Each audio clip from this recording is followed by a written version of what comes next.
See, if you're watching this, you're about to become famous. It's not a coincidence that this video just popped up on your timeline or your For You, whatever you want to call it. It's not a coincidence. It's not the algorithm. It's God. He's telling you that you're about to become famous. And it may not look like it right now. In fact, you may have had to fight your way up to this point in your life where God is saying that there's a door of fame opening in your lineage. There is a door of fame opening that will lead to your legacy being fulfilled, that will lead to your destiny being fulfilled. There is a door of fame opening up that will lead to the closure of poverty, that will lead to the closure of feeling invisible, of feeling like no one can see you, of sitting in lack, of having financial struggle. If you're watching this video is not by coincidence. God is about to make you famous. So I was having this conversation with God and I said, God, you know, I feel it in my spirit that someone is about to be elevated. Someone is about to be lifted up. Someone is about to be living a life that only few get to live, that many people desire, but few people get to live. Someone is about to go from the pit to the palace. Someone is about to have influence. Someone is about to have exposure. Someone is about to make a move that is going to change their life, that is going to increase them, that is going to let them live the expensive life without having to look at the price. Someone is about to receive exposure that they will now be able to help other people and open up doors for other people because of the blessing that you gave to them. And God said, I'm the same God that makes people famous. God says, no. It's me. I'm the God that makes people famous. That if you can't trust in nobody else, when you can't trust in yourself to become, to give yourself the status, and most of you, majority of you, and most of us, we walk around wanting the status to come from us. We put in the hard work and the effort, and God is saying that you don't even got to do that. I'm the God that makes famous. I'm the God that lifts heads. I'm the God that raises. I'm the God that promotes. I'm the God that demotes. I'm the God that knocks people off of their throne in order to place my chosen ones on the throne. I don't know who needs to hear this, but I'm the God that puts in position. I'm the God that makes famous. And so I said, God, you know what? I'm going to need something to back it up. And the Lord said, go to David. Look at David's life.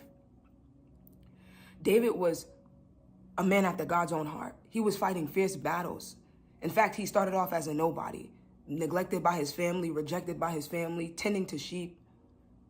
And David later on fought Goliath, which would be a milestone in his life. If not, one of the only ones that come with a giant being knocked down, except when Jesus went to the cross and knocked down the giant of death in your life. But David fought this battle, right? And after that, the king became jealous of David. And there were so many people that became jealous of David's life and his zeal. And they became jealous and they wanted David's glory because of the strength, because of the power, the position that God put David in order to destroy a giant. People watched David go from nothing to something and they became jealous. People ain't jealous of you until you actually make a name for yourself. So hear me out. Just stick with me real quick.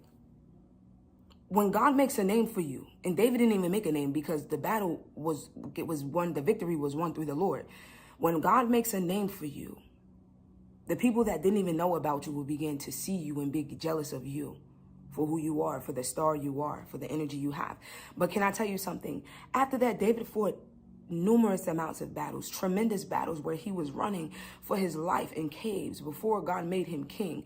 David had to fight. And so where you are right now in your life, it seems like you're nobody and nothing. You're just fighting these battles and it seems like you're not fighting them from a place of victory. You're fighting them to get the victory. But God told me to tell you it's the other way around. You're fighting them from victory and not for victory. You already won. If you're fighting a battle right now, your season of fighting is about to be over. God told me to tell you you're about to be famous. And you don't believe me. While I was in 2 Samuel, I was in my Bible, y'all. 2 Samuel 13, it says, 2 Samuel 8:13, it says, and David became famous after he returned from striking down 18,000 Edomites in the Valley of Salt.